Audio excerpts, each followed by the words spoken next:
नमस्कार प्यारे विद्यार्थियों। तृतीय श्रेणी शिक्षक भर्ती परीक्षा और उससे पूर्व होती है रीट परीक्षा। दोनों के संबंध में पाठ्यक्रम में काफ़ी कुछ समानता होती है और इस बात को लेकर के एक शानदार जो है आपके सामने आज का वीडियो रहेगा। जैसा कि आप देख रहे हैं कि रीट और थर्ड ग्रेड का जो पाठ्यक्रम होता है उस पाठ्यक्रम पर चर्चा हम आधारभूत पुस्तकों के आधार पर करेंगे। पिछले समय में सेकंड ग्रेड और फर्स्ट ग्रेड के लिए जो क्लासेस हमारी रही थी उसमें विद्यार्थियों के हज़ारों और सैकड़ों मैसेज ये रहे कि सर हम लोगों को रीट के विषय में वे आधारभूत पुस्तकें बताएं जिसमें से प्रश्न आते हैं। देखिए, ये टैगलाइन आपको जो है प्रभावित करने वाली है। आप इसको जरूर देखें कि वास्तव में एक एक्सपर्ट जब पेपर बनाता है तो वह अपने पेपर में प्रश्न कहाँ से उठाता है जिससे वह उन प्रश्नों के प्रामाणिक जवाब दे सकें और उन्हीं को जो है बोर्ड आधार बना करके जो है आप सबका यानी हम सभी शिक्षकों का मूल्यांकन करता है। इस आधार पर ही ये रीट और थर्ड ग्रेड की परीक्षाएं आयोजित होती है। इस बात को ध्यान में रखते हुए मैंने एक प्रयास किया है जिसके माध्यम से मैं आप तक पहुंचने का पूरा प्रयास करूंगा। वे बेहतरीन शानदार पुस्तकें व पाठ्य सामग्री जो हर एक विद्यार्थी चाहता है कि मैं 2.5 से 3 महीने में पढ़ूं, कम समय में पढ़ूं और अधिकतम अंक आ जाएं और मेरा अधिगम सबसे अच्छा हो जाए। उस अधिगम प्रक्रिया को बेहतर करने के लिए आपके सामने आज की क्लास रहेगी और सभी पुस्तकों का आप लोगों को साथियों नाम और नाम के साथ में उसका फोटो भी मिलेगा ताकि आप उस पुस्तक को देख करके जब बाजार जाएं, मार्केट जाएं तो वही शानदार पुस्तक आप खरीद सकें जो आपकी पढ़ाई का आधार होती है।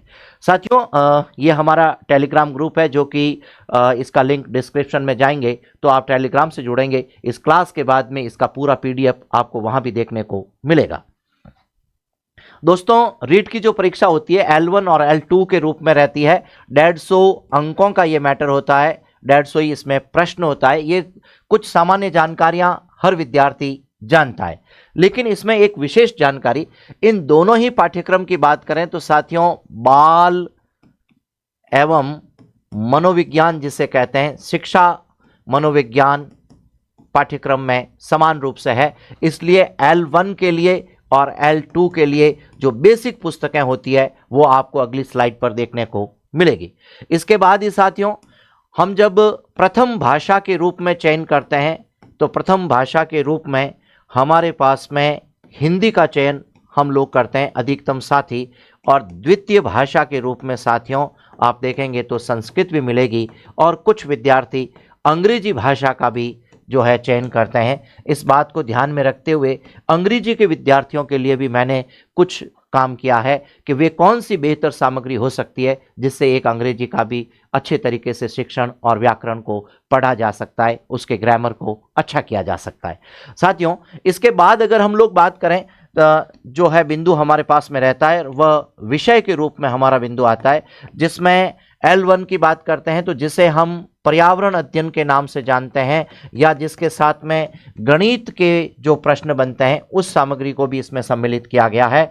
इसके साथ ही साथियों जब हम L2 की तरफ जाते हैं तो 2 बड़े विषय हमारे सामने आते हैं, एक SST का बिंदु आता है और एक हमारे पास में मैथ्स और साइंस का जो बिंदु आता है। इन सब के लिए मैंने बेहतरीन सामग्री का चयन किया है, संकलन किया है, वो मैं आपके सामने रखना चाहता हूं और मेरा पूरा विश्वास है कि अगर एक प्रतियोगी विद्यार्थी जो BSTC करके आया है, B.Ed करके आया है, इन पाठ्य पुस्तकों का अध्ययन करेगा तो वह अधिकतम अंक लाएगा, अपने अधिगम को, अपने सीखने की प्रक्रिया को बेहतर करेगा, अपने भाषा शिक्षण के साथ अपने विषय शिक्षण में भी वह पारंगत हो जाएगा ताकि आने वाले समय में वह रीट के बाद जब वह थर्ड ग्रेड का एग्जाम देगा, मुख्य परीक्षा देगा विद्यार्थी, तब भी उसे अधिकतम लाभ वहां पर उसको जरूर होगा। देखें, हम शुरुआत करते हैं आज के इस क्लास को। तो साथियों बाल एवं शिक्षा मनोविज्ञान के लिए हमें क्या पढ़ना चाहिए? सबसे पहले बेहतरीन तरीके से हमारा मनोविज्ञान बेहतर होना चाहिए, क्योंकि बाल एवं शिक्षा मनोविज्ञान की एक शाखा है। इस बात को ध्यान में रखते हुए साथियों कक्षा 11 की जो पाठ्य पुस्तक होती है मनोविज्ञान और कक्षा 12 की जो पाठ्य पुस्तक होती है मनोविज्ञान, जिसे हम NCERT की जो पुस्तकें मानते हैं और यही राजस्थान में RBSC के बोर्ड में भी चलती है। तो कुल मिलाकर के कक्षा 11 और कक्षा 12 की मनोविज्ञान को हमें अच्छे से पढ़ना चाहिए। दोनों पुस्तकों में ही 9-9 अध्याय दे रखे होते हैं और उन अध्यायों में से वे अध्याय जो हमारे पाठ्यक्रम के सिलेबस से मैच करते हैं, हमें उन पाठ को अच्छे से पढ़ना चाहिए, उसको तैयार करना चाहिए। इसके साथ एक बेहतरीन पुस्तक साथियों आपके सामने रखी है, बाल विकास एवं शिक्षा मनोविज्ञान, जो कि राजस्थान हिंदी ग्रंथ अकादमी जयपुर से निकलती है। यह भारत सरकार के शिक्षा मंत्रालय से स्वीकृत पुस्तक है और इस पुस्तक को मैं सबसे अच्छी पुस्तकों में से एक मानता हूं। अगर आप इस पुस्तक को पढ़ते हैं तो आपका बाल एवं शिक्षा मनोविज्ञान शानदार हो जाएगा। कुल मिलाकर के 3 पुस्तकें आपके सामने आई जो कि हमारा 30 नंबर का बिंदु कवर करती है। अब देखिएगा, जो साथी बीएड किए हुए हैं और उन्हें लगता है कि हमारा जो है शिक्षा मनोविज्ञान का प्रश्न थोड़ा सा कठिन हो सकता है, उसका स्तर थोड़ा ठीक हो सकता है, तो इसके लिए मैंने पीडी पाठक की पुस्तक को साथियों रिकमेंड किया है। यदि आप पीडी पाठक साहब की पुस्तक पढ़ते हैं तो आपका बाल मनोविज्ञान, आपका शिक्षा विज्ञान मनोविज्ञान जो है वह शानदार बनेगा। आप इसको जरूर देखेंगे, यह आपके सेकेंड ग्रेड के लिए भी काम आएगी। और यदि शिक्षा मनोविज्ञान का विषय फर्स्ट ग्रेड का जो पार्ट रहेगा उसमें भी यह पुस्तक हम सब के लिए बहुत ही लाभदायक रहेगी। यह मैं आपको पिछली क्लास में भी पहले बता चुका हूं।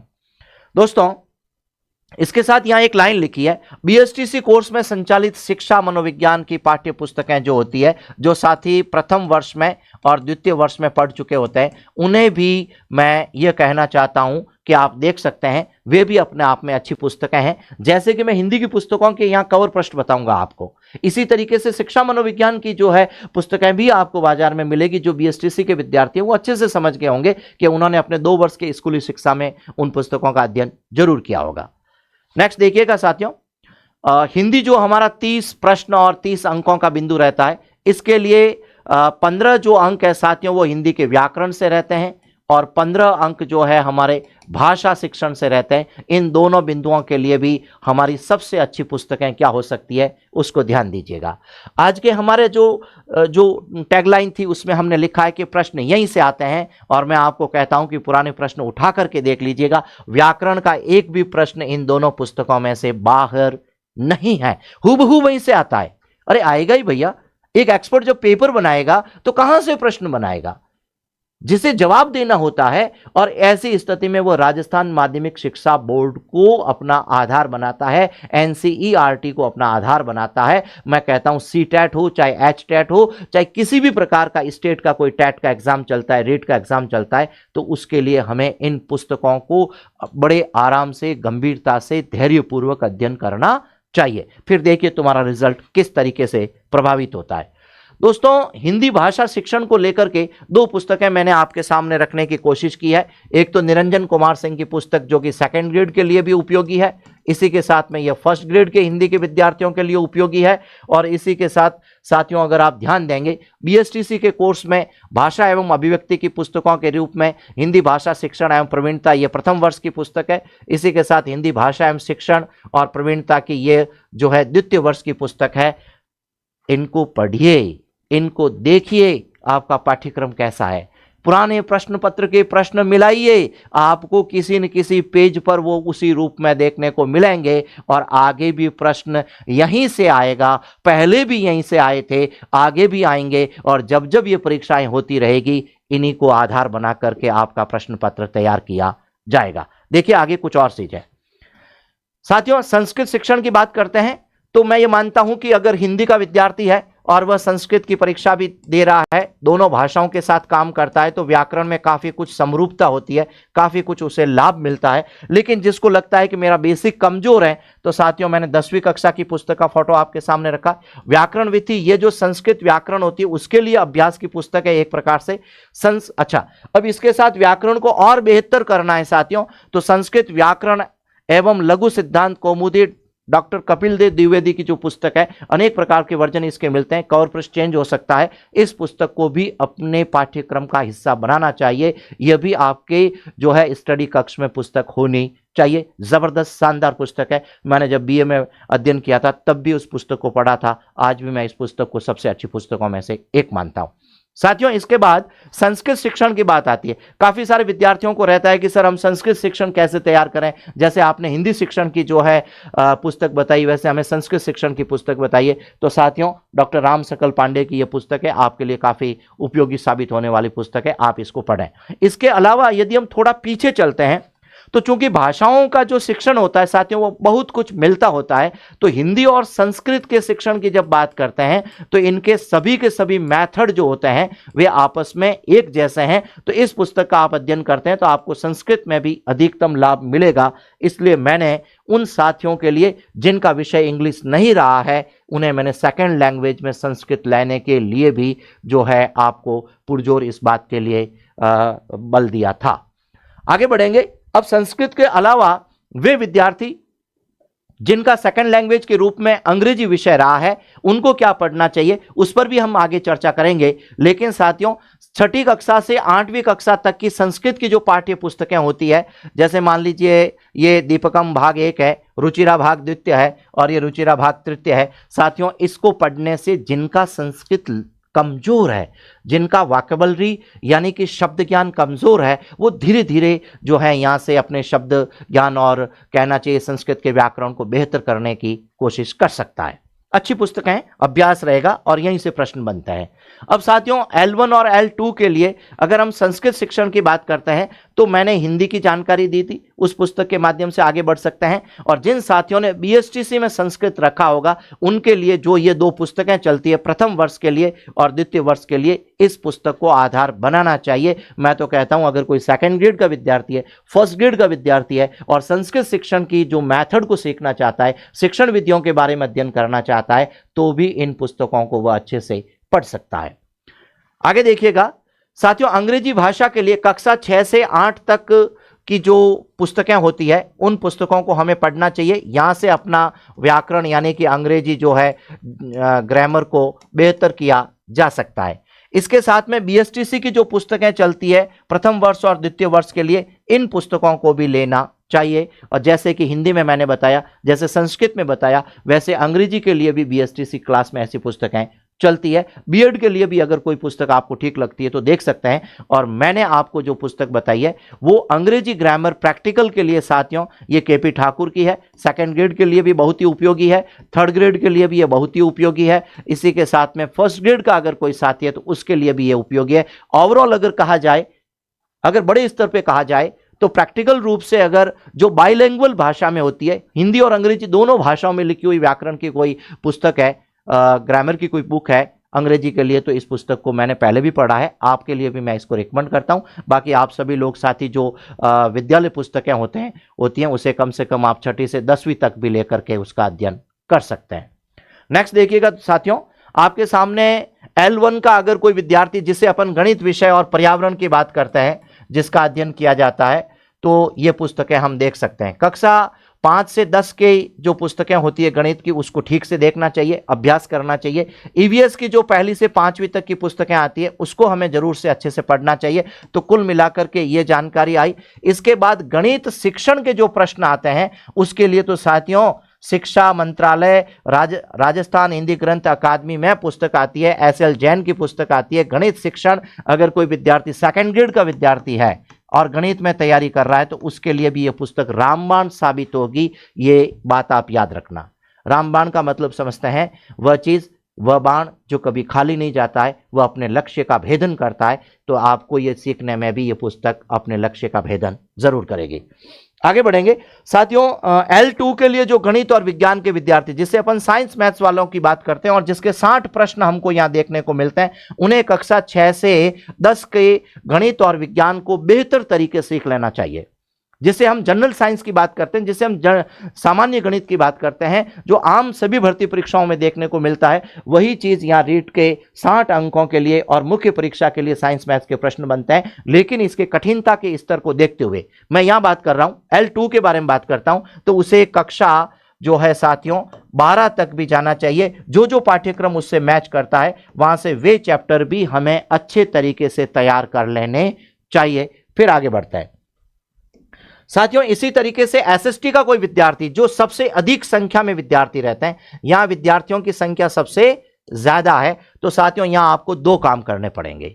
60 अंकों के लिए आपके जो आरंभिक यूनिट हैं वे तो राजस्थान के सामान्य ज्ञान और SST के ज्ञान से संबंधित है। इसके बाद इसको कैसे पढ़ाएं, शिक्षा शास्त्रियों के मत क्या है, मूल्यांकन और कहना चाहिए उपचारात्मक और आदि शिक्षण संबंधी क्या जानकारियां हैं। वैसे तो बेसिकली ये जो पढ़ाने का तरीका है सभी विषयों में आपस में एक रूप से कॉमन होता है, लेकिन कुछ अंतर होता है, उसको देखा जा सकता है। और उसके लिए दो पुस्तकें आपको सजेस्ट करता हूं, आधारभूत पुस्तकें साथियों, मानव संसाधन विकास मंत्रालय राजस्थान हिंदी ग्रंथ अकादमी, ये रहा शिक्षा में मापन एवं मूल्यांकन। यह पुस्तक सभी विषयों के लिए समान रूप से कॉमन है, इस बात को देख लीजिएगा। साइंस और मैथ्स का विद्यार्थी है तो उसके लिए भी यह पुस्तक काफी जो है महत्वपूर्ण साबित होगी। और इसके साथ ही जो साथी एसएसटी का है उसके लिए सामाजिक ज्ञान शिक्षण के लिए हमारे पास में अमीर चंद जैन साहब की पुस्तक आती है, यह भी राजस्थान हिंदी ग्रंथ अकादमी जयपुर से प्रकाशित होती है। अच्छा, एक और बात, जब इतनी सारी पुस्तकों के बारे में जानकारी देता हूं तो कभी विद्यार्थियों के कमेंट आते हैं ये पुस्तकें मिलती कहां हैं।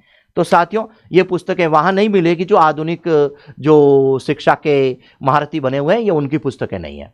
ये उनकी पुस्तकें हैं जो कहीं न कहीं किसी जगह पर अपना एक वजूद रखते हैं, अपना एक बेस रखते हैं। उन लोगों की पुस्तकें जो हर जगह पर नहीं मिलती है। कहाँ मिलती है? मैंने एक कमेंट किया है यूट्यूब के एक साथी के कि सर पुस्तकें कहाँ मिलती है, तो सभी शहरों में जो प्रमुख स्टॉल होते हैं, जो सबसे पहले और पुराने स्टॉल होते हैं, वहां पर ये पुस्तकें जरूर देखने को मिलती है, तो वहां हम मांग कर सकते हैं। अच्छा, इनमें से अधिकतम पुस्तकें जो है ऑनलाइन पोर्टल पर भी, जैसे अमेजन है या और कोई भी कहीं पर भी है, तो वहां पर भी आपको मिल सकती है। और जहां जब कभी आपको जयपुर जाना पड़े या किसी बड़े शहर में आप जाते हैं तो वहां जरूर जो है मुख्य जो दुकानें होती है वहां पर ये पुस्तकें मिल जाती है। और भी इस कहां कहां मिल सकती है उसकी डिटेल भी हम लोग आपको जो है टेलीग्राम पर जरूर देंगे। इसके बाद साथियों, अगर आप देखें तो सामाजिक अध्ययन के लिए मैं ये कहना चाहूंगा साथियों, आप कुछ भी तैयारी कीजिए, आप किसी भी परीक्षा की तैयारी कीजिए, किसी भी परीक्षा की तैयारी कीजिए, आपके पढ़ाई का आधार, आपके ज्ञान का आधार अगर आपको तैयार करना है तो राजस्थान अध्ययन कक्षा 6 से 12 को पढ़ लीजिए, सामाजिक विज्ञान कक्षा 6 से 12 को पढ़ लीजिए। और सामाजिक अध्ययन में जो कक्षा 6 से 12 है उसमें 6 से 10 को तो आप घोट लीजिए, बार बार अभ्यास कीजिए। और 11 और 12 में आप पुराने रेट के पेपर उठा करके देखिए, इतिहास का प्रश्न कहां से है, भूगोल का प्रश्न कहां है, राजनीति का प्रश्न कहां है, उसको भी आप मैच कीजिएगा। जो पुस्तकें 6ठी से 10 तक में जो पार्ट आए हुए हैं उसमें अगर कोई कमी है तो आपको 11th और 12th की पुस्तक में मिलेगी, वहां हमको अच्छे तरीके से उसको देखना चाहिए। अच्छा, अब विद्यार्थी कहता है सर इतनी सारी पुस्तकें, इतने बड़े बड़े मोटे ग्रंथ हैं, हमारा इतना बड़ा सिलेबस नहीं है। अरे भैया, जो पाठ आपके पाठ्यक्रम में है वो उस पुस्तक में से पढ़ लीजिए, पूरी पुस्तक आपको पढ़नी नहीं है। तो कुल मिलाकर के अगर एक संविधान का पाठ कक्षा 6, 7, 8, 9, 10, 11th और 12th में भी अगर आपको देखने को मिल रहा है और उसका आप क्रम वाइज अध्ययन करते हैं तो करीबन करीबन आपका 5-7 बार अभ्यास हो जाता है। और आप जानते हैं साथियों, किसी बात का बार बार अभ्यास करने से, शिक्षा मनोवैज्ञानिक थॉर्नडाइक ने यह कहा है, जिसका आईक्यू लेवल कम होता है ना, वो भी त्रुटि और अभ्यास के सिद्धांत से ज्ञान को प्राप्त कर सकता है। मेरी बात को आप ध्यान रखिएगा। खैर, तो कुल मिलाकर साथियों, खूब सारी पुस्तकें, खूब सारी बातें आपसे की, इन सभी पुस्तकों को आप लोगों को अच्छे से पढ़ना चाहिए। अब वे पुस्तकें जिन जिन साथी से जुड़ी हुई है, यदि किसी L1 के साथी के लिए जो पुस्तक है वो अपनी सूची अलग से बनाए, L2 का विद्यार्थी साइंस मैथ्स का तो अपनी सूची अलग से बनाए, और L2 में यदि एसएसटी का विद्यार्थी है तो वह अपनी सूची अलग से बनाए और उसके आधार पर अपनी पाठ्य पुस्तक को खरीदें। और मैं आपको और बता देता हूं, जैसे 2.5 से 3 महीने का वक्त हमारे पास में सीधा सीधा दिखाई देता है, जो हमें लग रहा है कि हमें करीबन 100 दिन का समय यहां पर मिलेगा, उसके लिए आप 100-150 में से अधिकतम अंक लाएं। कुछ साथियों के मन में रहता है कि सर हमें 150 में से 90 अंक ही लाने। अरे 90 अंक लाने का मतलब यह है कि न्यूनतम लाने, अधिकतम आप 150 में से 150 ला सकते हैं। अच्छा, इतने लाने की जरूरत कहां है? ताकि आप मुख्य परीक्षा जब देंगे 3rd ग्रेड की तो आपको काफी अच्छा अनुभव पहले से रहेगा, अच्छा आपको ज्ञान अधिक रहेगा, तो आपको वहां पर लाभ मिलेगा। इन बातों को ध्यान में रखते हुए मैं फिर से आपसे आग्रह करता हूं, बड़ी विनम्रता के साथ मैं आपको कहना चाहता हूं कि आप इधर उधर की पुस्तकों से बाहर आएं और जो आधारभूत पाठ्य पुस्तकें, रामबाण पुस्तकें हैं, ये आपके ज्ञान को उसी तरीके से तैयार करेंगे जैसे कि मैंने आपको कहा कि जो आपको चाहिए, जैसे आपका मूल्यांकन होगा वो सारी चीजें यहां पर मिलेगी। साथियों, इतनी सारी बातें आपने जो है सुनी है, मैं आशा करता हूं कि आप मेरी बात पर विश्वास करके अपने अध्ययन को और भी अधिक आगे ले जाने का प्रयास करेंगे, एक अच्छे शिक्षक, एक अच्छे नागरिक बनने का प्रयास करेंगे। इन सभी बातों के साथ में आपका आभार व्यक्त करते हुए आपके लिए शुभकामनाएं प्रेषित करता हूं। धन्यवाद, नमस्कार, जय हिंद।